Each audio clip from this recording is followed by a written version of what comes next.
नमस्कार। आज हम कुछ हाल की सरकारी पहलों, तकनीकी विकास और दूसरी जरूरी खबरों पर बात करेंगे। हमारे पास सरकारी विज्ञप्तियां और समाचार लेख हैं। कोशिश रहेगी कि इनमें से जो सबसे अहम जानकारी है उसे निकालें और समझें कि भाई इसका मतलब क्या है हम सब के लिए। तो चलिए शुरू करते हैं MS स्वामीनाथन शताब्दी अंतर्राष्ट्रीय सम्मेलन से। प्रधानमंत्री मोदी ने दिल्ली में इसका उद्घाटन किया। हाँ, 7 से 9 अगस्त 2025 तक। और इस मौके पर 100 रुपए का स्मारक सिक्का और डाक टिकट भी जारी हुआ। बिल्कुल। ये देखिए, भारत में हरित क्रांति के जनक को एक बहुत बड़ी श्रद्धांजलि है और जो थीम थी सदाबहार क्रांति जैव खुशी का मार्ग, वो भी काफी दिलचस्प है।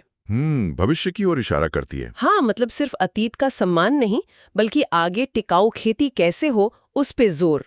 और इसी में वो नाइजीरियाई वैज्ञानिक प्रो अदेमोला एडेनले। हाँ, उन्हें पहला वैश्विक MS स्वामीनाथन पुरस्कार मिला। सही। ये दिखाता है कि ये मुद्दा सिर्फ भारत का नहीं बल्कि पूरी दुनिया का है।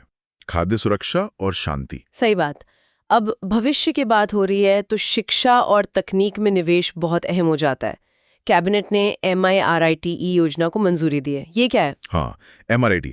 इसका पूरा नाम है multi disciplinary education and research improvement in technical education. Okay.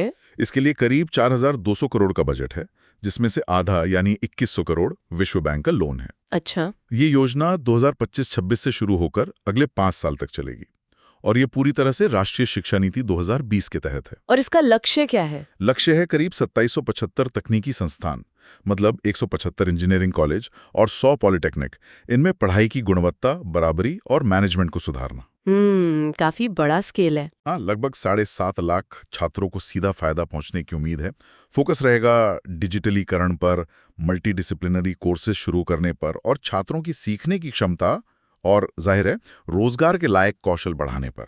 शिक्षा के साथ साथ तकनीक का सीधा इस्तेमाल, खासकर स्वास्थ्य में, वो भी बढ़ रहा है। कैच ग्रांट प्रोग्राम लॉन्च हुआ है। हाँ, बिल्कुल। कैच यानी cancer artificial intelligence and technology challenge. ये इंडिया AI और नेशनल कैंसर ग्रिड NCG ने मिलकर शुरू किया है। कैंसर और AI, दिलचस्प कॉम्बिनेशन है। हाँ, इसका मकसद ही यही है कि कैंसर की देखभाल में AI आधारित नए समाधानों को विकसित करने और लागू करने में मदद की जाए। पायलट फेज में हर प्रोजेक्ट को 50 लाख रुपए तक का अनुदान मिलेगा। और अगर सफल रहा तो इसे 1 करोड़ रुपए तक बढ़ाया जा सकता है। तो ये दिखाता है कि कैसे AI जैसी नई तकनीकें स्वास्थ्य सेवा में एक क्रांति ला सकती हैं। अच्छा, अब जरा अर्थव्यवस्था और इंफ्रास्ट्रक्चर से जुड़ी कुछ खबरों पर आते हैं। गवर्नमेंट E-मार्केटप्लेस यानी GEM, उसने अपना 9वां स्थापना दिवस मनाया। कैसा चल रहा है ये प्लेटफॉर्म? देखिए, GEM जो सरकारी खरीद का ऑनलाइन प्लेटफॉर्म है, वो काफी सफल रहा है। पिछले वित्त वर्ष FY25 में इसने 5.4 लाख करोड़ का ग्रॉस मर्चेंडाइज वैल्यू, मतलब कुल कारोबार किया। 5.4 लाख करोड़, ये तो बहुत बड़ा आंकड़ा है। हाँ, बहुत बड़ा। और इस मौके पर एक और महत्वपूर्ण घोषणा हुई। विक्रेताओं के लिए जो कॉशन मनी लगती थी, एक तरह की सिक्योरिटी डिपॉजिट, उसे खत्म कर दिया गया है। अच्छा, इससे तो छोटे व्यापारियों को बहुत मदद मिलेगी। बिल्कुल, उनके लिए GEM पर सामान बेचना और आसान हो जाएगा, भागीदारी बढ़ेगी, सुगमता, पहुंच और समावेशन, यही थीम भी थी इस बार। सही।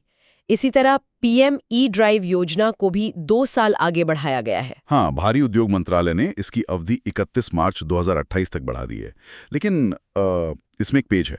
क्या? इलेक्ट्रिक 2 पहिया और तिपहिया वाहनों के लिए जो इंसेंटिव या सब्सिडी मिलती है, वो मार्च 2026 में ही खत्म हो जाएगी। ओह अच्छा, तो फिर आगे किसके लिए जारी रहेगी? उसके बाद E-बस, E-ट्रक, E-एम्बुलेंस जैसी जो अन्य श्रेणियां हैं, उनके लिए सब्सिडी फंड उपलब्ध रहने तक मार्च 2028 तक जारी रहेगी।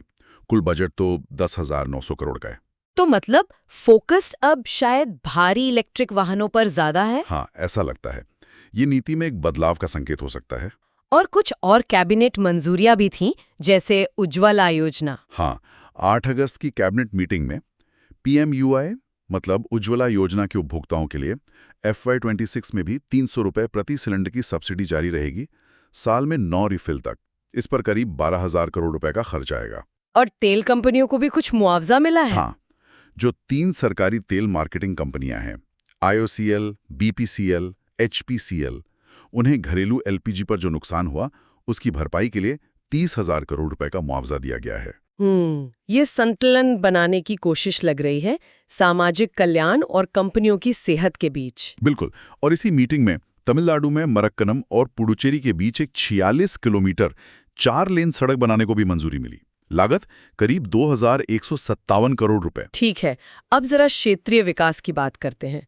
असम और त्रिपुरा के लिए विशेष विकास पैकेज मंजूर हुए हैं। हाँ, ये भी अहम फैसला है। केंद्र सरकार कुल 4250 करोड़ रुपए देगी और असम सरकार भी इसमें 3000 करोड़ रुपए का अतिरिक्त योगदान करेगी। ये पैसा कहाँ खर्च होगा? ये खास तौर पर आदिवासी इलाकों, दिमासा समुदाय के क्षेत्रों और जो उल्फा प्रभावित रहे इलाके हैं वहां बुनियादी ढांचा और सामाजिक आर्थिक विकास पर खर्च होगा।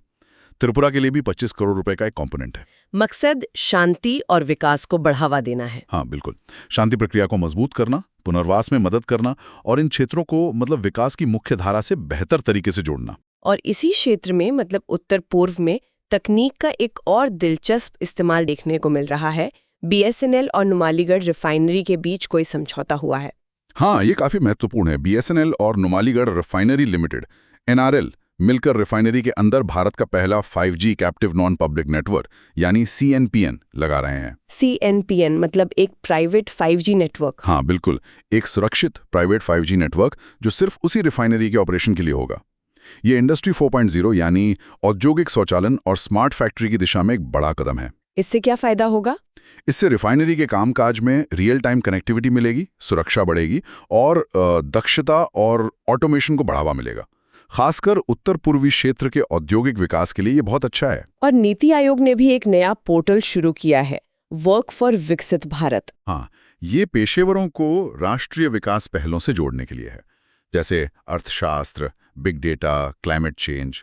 इन क्षेत्रों के एक्सपर्ट्स विकसित भारत के लक्ष्य में अपना योगदान दे सकें, उसके लिए ये पोर्टल बनाया गया है। अच्छा, अब अंत में कुछ और छोटी मगर अहम खबरें अंतरिक्ष से, साहित्य से। हाँ, स्काईरूट एरोस्पेस जो एक निजी कंपनी है, उसने अपने विक्रम-1 लॉन्च व्हीकल के पहले चरण कलाम 1200 सॉलिड रॉकेट मोटर का सफलतापूर्वक परीक्षण किया है श्रीहरिकोटा में। कलाम 1200 डॉक्टर कलाम के नाम पर। बिल्कुल, यह भारत के प्राइवेट स्पेस सेक्टर के लिए एक कह सकते हैं मील का पत्थर है। इससे छोटे सैटेलाइट लॉन्च करने की हमारी क्षमता और मजबूत होगी। और साहित्य में भारत के पूर्व मुख्य न्यायाधीश जस्टिस DY चंद्रचूड़, उन्होंने अपनी पहली किताब लिखी है वाई द कॉन्स्टिट्यूशन मैटर्स।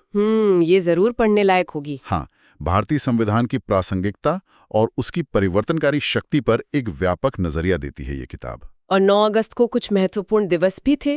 हाँ, 9 अगस्त को विश्व के स्वदेशी लोगों का अंतर्राष्ट्रीय दिवस मनाया गया।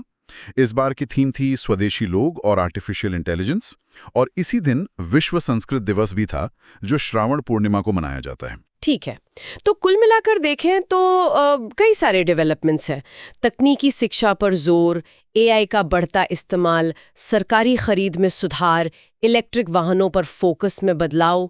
हाँ, और साथ ही क्षेत्रीय विकास, खासकर उत्तर पूर्व में, और निजी क्षेत्र भी अंतरिक्ष में बढ़ती भूमिका। तो ये सब मिलाकर क्या तस्वीर बनती है? बिल्कुल, यहाँ एक सोचने वाली बात ये उभरती है कि ये जो तमाम पहले हैं, खासकर टेक्नोलॉजी पे फोकस जैसे AI, 5G, CNPN और शिक्षा में सुधार जैसे मेरिट, ये सब मिलकर अगले दशक में भारत के विकास की दिशा को कैसे आकार देंगी।